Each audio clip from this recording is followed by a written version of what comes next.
کے علاقے شاخوں اور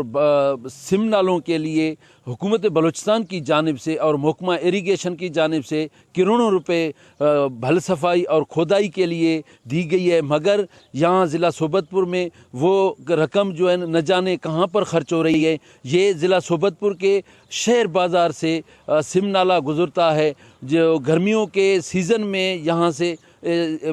سم میں زیادہ پانی ہونے کی وجہ سے یہاں پر جو ہے سیلاب کا خطرہ رہتا ہے، مگر اس پر کوئی بھی خاطر خواہ توجہ نہیں دی جا رہی ہے۔ آئیے صوبت پور کے شہریوں سے جانتے ہیں کہ وہ سم نالے کے بارے میں کیا کہتے ہیں۔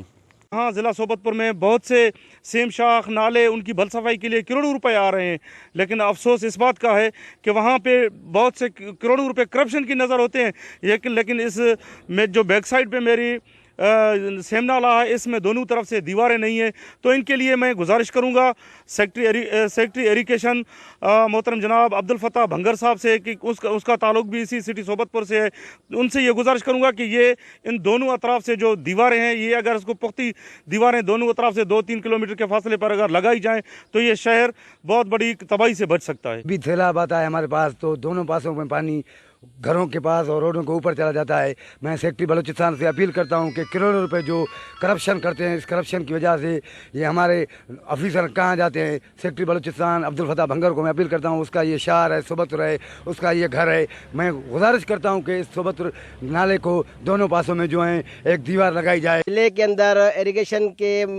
بھل صفائی کی مد میں بہت ہی کروڑوں روپے آیا کرتے ہیں جو کہ کرپشن کی نظر ہوتے ہیں، حتیٰ کہ ہمارے سامنے جو اپنا سم نالہ موجود ہے، اس کی صفائی بہت ہی متاثر ہے اور نہ ان کی دیواریں محفوظ ہیں۔